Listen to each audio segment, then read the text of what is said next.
Radio PA, la radio de Polytech Alumni.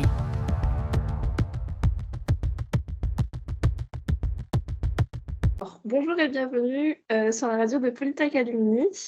Aujourd'hui, on va parler de l'alimentation et de l'agriculture en ville, qui sont des enjeux hyper importants dans notre société moderne, aussi bien d'un point de vue écologique que d'un point de vue de santé, puisque l'alimentation joue un rôle très important dans plusieurs maladies chroniques comme l'obésité, le diabète ou les maladies inflammatoires chroniques des intestins. Donc moi, c'est Delphine. Je suis diplômée de Polytech Clermont, depuis 2019 en génie biologique et je suis responsable du pôle santé et handicap de Polytech Alumni.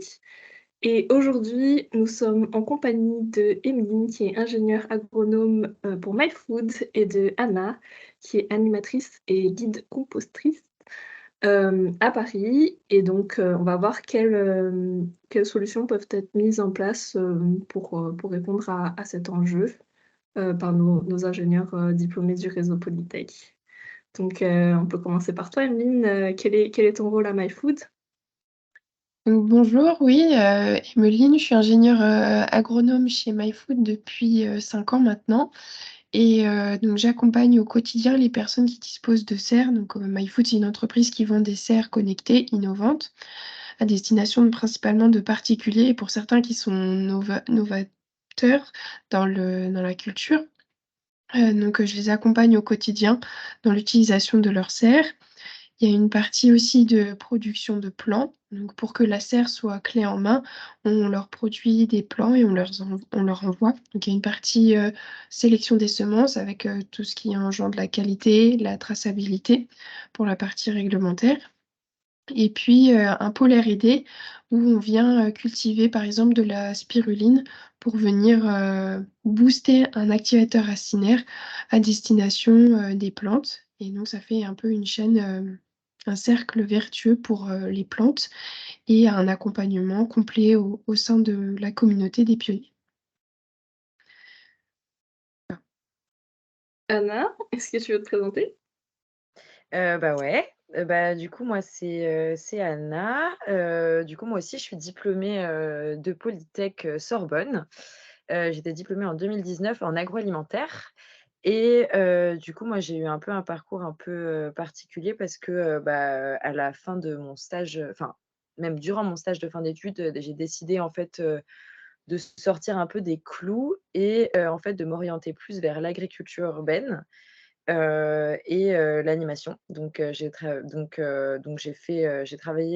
dans des pépinières, donc des pépinières de quartier, sur Paris et en fait, mon choix, il s'est un peu porté là-dessus parce que, j'avais l'impression que, mes études, elles portaient pas forcément sur d'autres formats, de production et j'avais l'impression que, les considérations agroécologiques, elles étaient pas forcément, mentionnées. Enfin, il y avait quand même beaucoup de choses dont, j'avais l'impression qu'on ne me parlait pas et du coup, je me suis dit que j'allais me former aussi, à ma manière et j'allais toucher d'autres secteurs, en travaillant avec, d'autres choses que, ce que me proposait, ma formation et du coup, j'ai fait mon petit bonhomme de chemin et en fait, l'alimentation, elle est bien évidemment rentrée un peu dans mon parcours, à travers, du coup, de la production de plantes et de l'installation, dans différents endroits en ville et aussi à travers, du coup, des pratiques d'anti-gaspillage alimentaire. Donc aussi,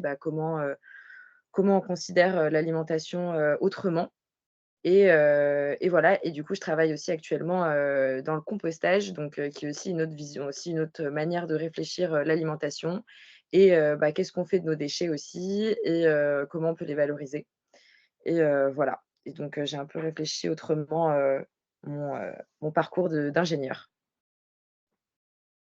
Voilà. Donc en fait, la première contrainte quand même dans tout ce qui est agriculture ou alimentation en ville, c'est quand même, la place. On se dit on n'a pas forcément un jardin, dans lequel on peut planter des choses. Donc qu'est-ce qu'on peut mettre en place en fait, finalement pour quand même développer nos propres cultures et peut-être atteindre aussi l'autosuffisance alimentaire? Ouais. Alors dans le cas de MyFood, nous on a des solutions on va dire, compactes. On utilise des petites serres, donc sous un format de 3,5 m², on va quand même réussir à produire une certaine quantité de légumes. Non, le but, c'est quand même de fournir l'autonomie alimentaire, à un plus grand nombre de personnes, donc sur une petite surface restreinte, en utilisant la culture verticale et des techniques de culture, en bioponie. Donc en utilisant, des déchets organiques et on arrive à cultiver sur une petite culture, sur un petit espace, une certaine quantité de culture. Et puis aussi, pour les personnes qui vont être, par exemple, en appartement ou, qui ont vraiment un espace beaucoup plus réduit, on peut, installer des petits bacs de permaculture comme, on le propose aussi, sur lesquels on va pouvoir, continuer à cultiver, que ce soit des légumes ou sur des toutes petites barquettes, on va pouvoir aussi faire, par exemple des micro-pousses. C'est un peu le même principe que les, graines germées, mais à un stade un peu plus poussé, où là, on va vraiment continuer à essayer de continuer à produire sur les moins plus petites surfaces qu'on a à disposition.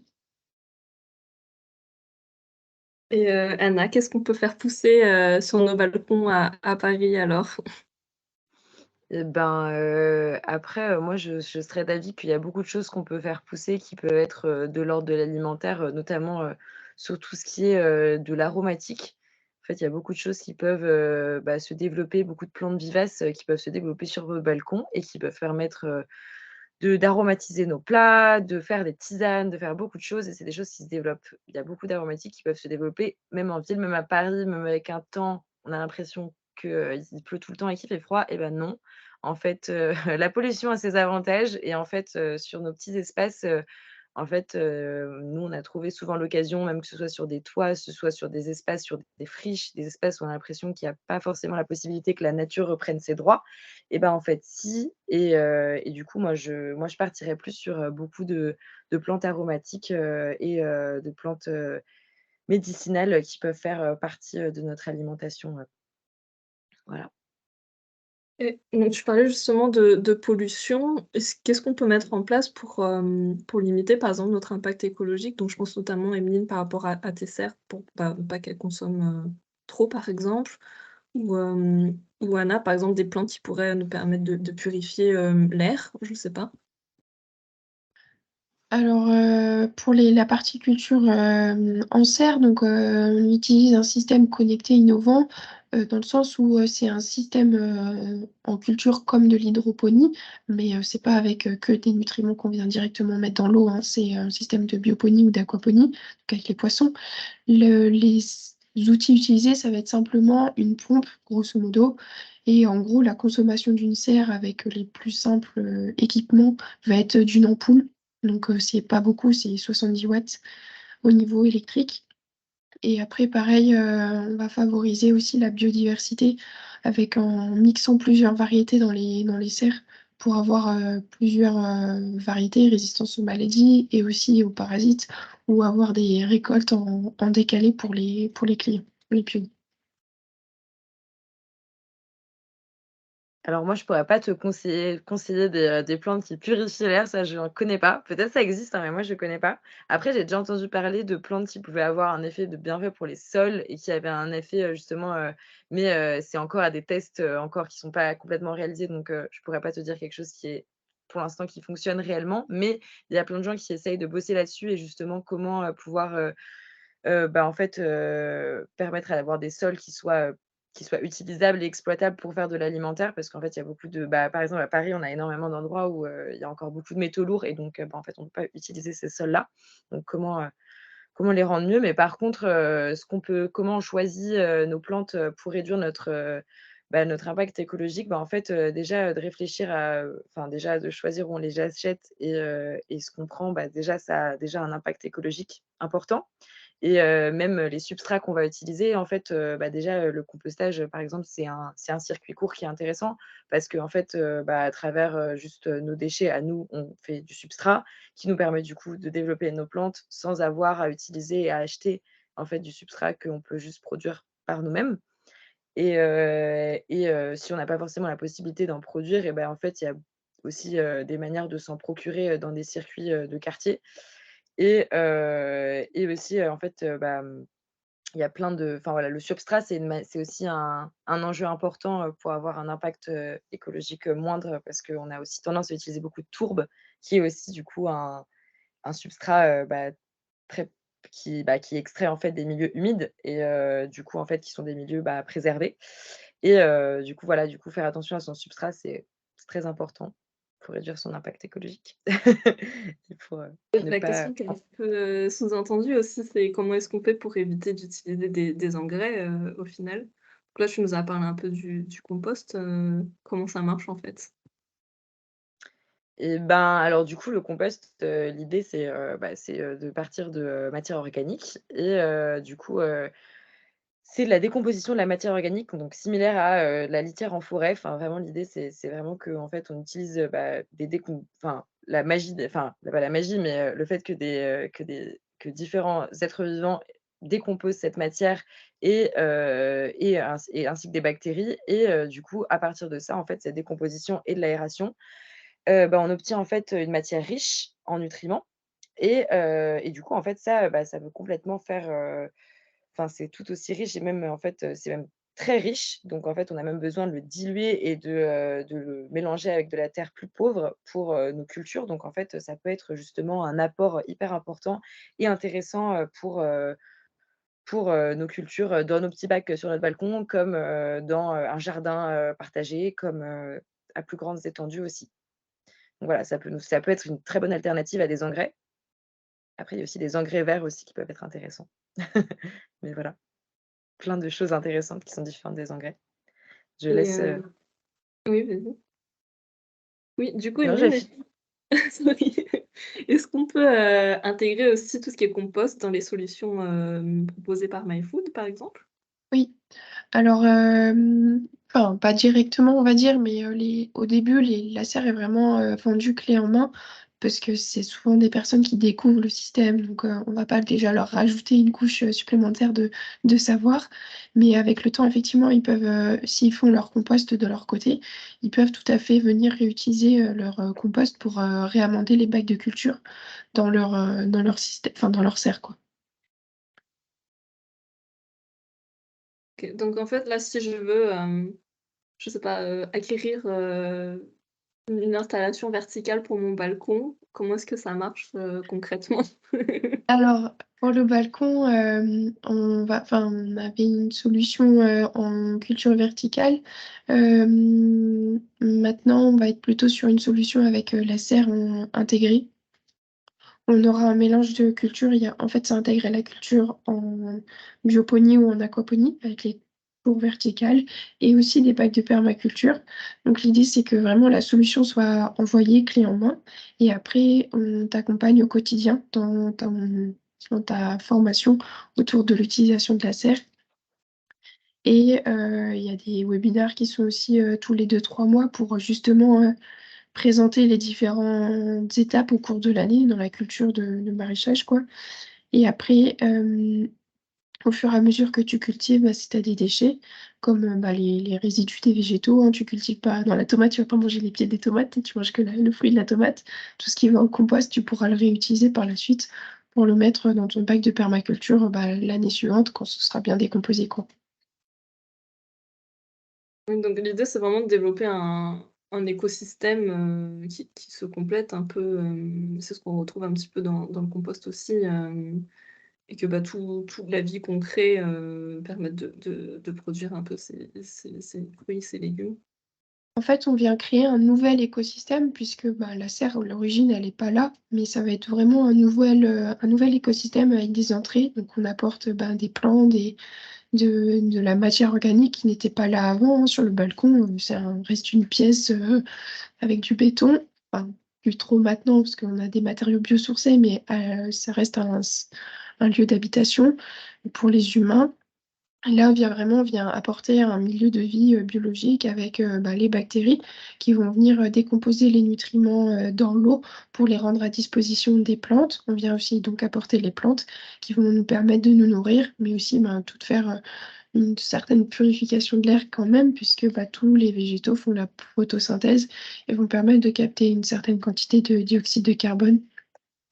Ça a aussi un intérêt de cultiver chez soi, puisqu'on va limiter les déplacements des clients, enfin des gens qui vont, au lieu d'aller chercher leur nourriture dans un supermarché ou Même s'ils sont déjà dans une démarche locavore, ils vont pouvoir aller chercher leur nourriture directement dans leur jardin ou sur leur balcon.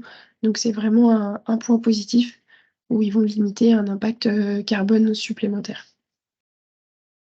Je pense que tu as aussi le sentiment d'accomplissement quand même. C'est toi qui a fait pousser, tes petits légumes chez toi, Quand, quoi. quand je vois tous ces... Donc oui, on a chez nous des grandes armoires, hein, on les appelle des incubateurs à semis. On peut mettre jusqu'à 5000 semis par incubateur. Et puis ça part chaque semaine pour les clients. C'est sûr que ça permet de nourrir toutes ces familles-là, c'est satisfaisant, c'est un certain accomplissement. Après, bien sûr, hein, on est toute une équipe, c'est ensemble qu'on arrive à faire ces projets-là et à avoir une certaine régularité dans les envois, dans les clients qui reviennent aussi vers nous et qui apprécient la sélection des semences, les conseils au niveau des cultures. Mais oui, c'est un chouette travail. Et du coup, ça permet aussi de développer une communauté, j'ai l'impression. Oui, alors comme je disais, en fait, tous les pionniers, ils disposent, c'est une serre connectée, donc connectée parce qu'on reçoit les données en fait sur notre téléphone. Il y a des capteurs dans la serre qui nous permettent de suivre la température de l'air, de l'eau au niveau des bassins. Et puis on utilise donc Microsoft Teams aussi pour accompagner tous les clients. Tous les clients, ils font partie, ils sont ajoutés. C'est comme une page sur les réseaux sociaux sur lesquels ils peuvent échanger, ils peuvent poser des questions, ils peuvent partager des recettes de culture, les photos de leurs serres, de leurs récoltes. C'est sympa. Ça permet de regrouper toutes les expériences et du coup d'avoir vraiment le ressenti du vécu des autres personnes pour les partager aux futurs pionniers et aussi se l'approprier pour le remettre à disposition des autres pionniers par la suite. Et donc, Anna, comment est-ce qu'on crée une communauté autour de tout ce qui est agriculture urbaine, compostage au final? Alors déjà, il faut déjà cibler un peu l'endroit dans lequel, enfin, quel est le lieu, qui les rassemble et l'univers qui les rassemble. Par exemple, si on a une communauté autour d'un jardin partagé et l'idée c'est, du coup, il y a souvent des gens qui sont assez, actifs et qui ont envie de se mobiliser donc faut déjà trouver un peu nos personnes référentes et à partir de ces personnes référentes, en fait, il va y avoir un ensemble de personnes qui vont graviter tout autour et du coup, à travers, différents, enfin, c'est aussi des moments assez sociaux et assez forts aussi, en fait, le jardin, ça relie beaucoup de gens. Il y a des gens qui sont très contents de pouvoir venir, régulièrement et pouvoir s'en occuper. Il y a des personnes qui ont envie de venir plus ponctuellement et du coup, en fait, à travers, ce lieu et les différentes activités qu'on va mettre en place et en fait, la communauté, elle va plus ou moins se créer toute seule. Enfin, en fait, elle va se créer par ces gens référents et nous, on va juste apporter, en fait, juste des points de ralliement, en fait, à certains moments et du coup, les gens, ils vont venir, ils vont s'habituer au lieu et ensuite, au fur et à mesure, ils vont créer, en fait, leur lieu et leur communauté à travers, ce lieu à la fois qui peut être un lieu de production, qui peut être un lieu d'échange aussi. Enfin, ça peut être, l'occasion par exemple, je sais pas, c'est l'hiver, en fait, on a plein de potirons, on va faire une énorme soupe collective et tout le monde va venir manger la soupe et c'est aussi, l'occasion de se rassembler autour de ce qu'on mange et autour de ce qu'on collecte au jardin. Moi, j'ai eu l'occasion à plusieurs fois de m'occuper de jardins partagés et d'être vraiment juste là pour de l'apport technique et en fait, c'est aussi chouette parce que, je me suis retrouvée à repartir avec des courgettes, avec, des concombres, avec plein de choses parce que tout le monde m'offrait plein de choses et en fait, il y a vraiment un côté en fait, on crée cette communauté à travers, le plaisir, du jardin et en même temps, en fait, il y a des gens qui vont vraiment vouloir, porter la chose et qui vont pouvoir ensuite prendre notre place et s'en occuper complètement et créer cette communauté, quoi. Voilà. Et tu fais aussi des formations, sur ces thématiques au final? Enfin, j'ai l'impression que vous touchez quand même des publics assez différents, Emeline et toi, mais ça reste assez complémentaire. Ouais, je pense. Je pense qu'on doit avoir les mêmes buts, juste avec, d'autres apports, enfin des apports similaires, mais juste pour des publics, ouais, qui peuvent se différencier, quoi. Mais, Ouais. Et Oui, c'est ou qui même des publics qui... Comment? Oui, j'avais demandé à Anna, c'était qui son public du coup? Mais après, moi, j'ai des publics assez variés, mais j'ai quand même les publics que j'ai tendance à faire, j'ai travaillé beaucoup avec, plus, enfin, du particulier aux petites associations, aux centres sociaux, aux écoles aussi. Du coup, c'est un peu des publics très variés donc après, moi, j'avoue que les publics qui m'intéressent beaucoup, c'est plus, le public, jardin partagé, petite ville où il y a rien, où c'est aussi un lieu de partage, ça j'aime beaucoup. Enfin, c'est le public que j'ai le plus de plaisir à travailler avec, en tout cas. Voilà, mais Et Emeline, du coup, c'est quel genre de public, qui s'intéresse à MyFood et aux sœurs connectées? C'est des gens qui prennent conscience de l'environnement, de l'inflation alimentaire aussi, enfin, de tout ce qui nous entoure, et qui se disent ok, j'ai un jardin, autant le valoriser. Il y a eu aussi un bon déclic avec le confinement, dans le sens bah, je suis chez moi, qu'est-ce que je fais? Comment je peux utiliser mon jardin, cultiver des légumes alors que j'y connais rien? Donc il y a des clients très novices, il y a des clients qui vont avoir aussi déjà des connaissances dans la culture, sauf que ça va être pour complémenter leur récolte avec une culture sous serre qui permet d'allonger les saisons et puis de les protéger dans certaines régions de France. Donc ça permet, je pense, c'est assez complémentaire sur certains points ou certaines personnes que forme Anna. Et nous, au niveau de la formation, donc on a effectivement la communauté qui est déjà une belle mine d'or au niveau des informations. Et puis on a un wiki collaboratif, donc c'est comme un Wikipédia, mais Wikimyfood, où en fait toutes les informations sur la culture, on l'écrit, on met à disposition des pionniers qui peuvent l'utiliser au quotidien en open source aussi, pour cultiver leurs légumes, être le plus informé possible sur les parasites, par exemple, qu'on peut avoir, la valorisation des récoltes, etc.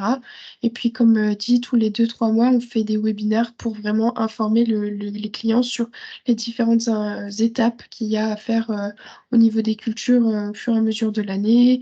Je sais pas, si c'est l'hiver, qu'est-ce qu'on doit faire, changer les variétés, comment récolter ou comment tailler tel ou tel plant. Enfin voilà, il y a plusieurs informations sur vraiment la culture au sens large des plants. Et donc pour conclure, je vais un peu revenir sur ce que tu me disais Anna, dans ta présentation. Qu'est-ce que vous pensez enfin, quelle est la place pour vous de l'ingénieur, dans ces thématiques, tout ce qui est un petit peu, bah, par rapport aux études, que vous avez faites? Enfin, du coup, Anna, toi, tu un petit peu dévié, mais enfin, tu es toujours dans la thématique au final. Donc, qu'est-ce qu'on peut apporter au final, en tant qu'ingénieur, du réseau Polytech dans ces thématiques? Bah, je commence alors. vas-y Emeline. Donc pour ma part, la formation Polytech, donc j'ai été diplômée de Polytech Clermont-Ferrand comme Delphine, je ne l'ai pas précisé au début, mais en effet, il y a une partie théorique qui m'a un peu servi, ça va être la physiologie végétale finalement. Bon après, quand on est dans le tas, on vient farfouiller les informations à droite à gauche, avec Internet, maintenant c'est facile d'avoir les informations. Euh, mais aussi le fait qu'on est, bah, comme le nom un peu Polytech, c'est qu'on est polyvalent, parce qu'on sait gérer plusieurs projets en même temps, et on va pouvoir les assembler les uns avec les autres et les mener au bout aussi. Et on a aussi des cours de communication, même si on les considère pas spécialement pendant l'école. Finalement, on vient, sans s'en rendre compte, on les met en application, et via la formation qu'on vient apporter aux clients que nous avons. Et c'est aussi cette dimension en tant qu'ingénieur que finalement on va utiliser notre savoir, enfin à mon sens, notre savoir, notre savoir-faire et nos savoir-être finalement qu'on a aussi appris à l'école avec les travails de groupe, les travails individuels qui nous ont permis d'être les personnes que l'on est et d'apporter tous nos bagages d'informations aux autres et à autrui. Stylé. Moi, je suis assez d'accord en vrai avec ce que tu dis. Enfin, moi, j'ai un peu le même ressenti, même si au final, j'ai fait autre chose. Enfin, j'ai quand même déjà mon bagage en physiologie végétale, moi aussi, je l'utilise, tous les jours, donc en vrai, toujours contente d'avoir appris et je remercie encore mes profs, de biovèche parce que des choses que j'utilise toujours.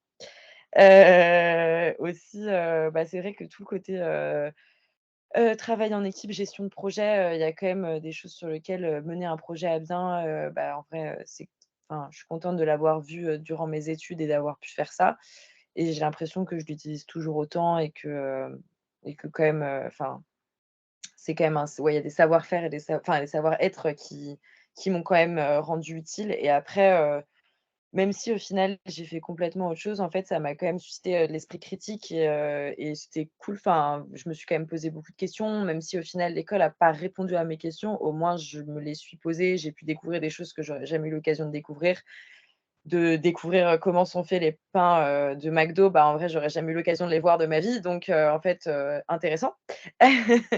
Voilà, il y a des choses que je pense que même si c'était pas en mon sens et ce que j'avais voulu faire ensuite et au moins ça m'a apporté de l'esprit critique.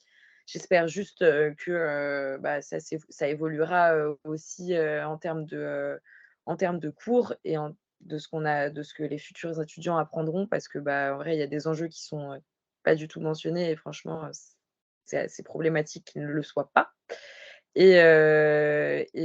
coup, j'espère que ce sera mieux pour elles et eux, mais en tout cas, ça m'a quand même appris beaucoup de choses et ça fait quand même partie de moi, même si, je dis pas à tout le monde que je suis ingénieure, mais quand même, ça a fait partie de moi, donc Tu quand même arrivé au bout des 5 ans, hein, c'est pas rien. de ouf, de ouf! Je le dis à chaque fois, je dis quand même: «J'ai fait 5 ans, je les ai finis», donc je l'ai fini ce diplôme, Mais hein. oui, faut être fier quand C'est même. déjà c'est déjà l'accomplissement. Ouais, carrément. Donc voilà, merci, en tout cas toutes les 2 d'avoir participé, à cette émission. En tout cas, c'était hyper intéressant de pouvoir voir qu'il y avait quand même, des solutions qui existaient, à des degrés, des échelles, complètement différentes, et qui se complètent, complètement au final. Donc, merci à toutes les 2. Et puis on se retrouve, peut-être pour un autre épisode.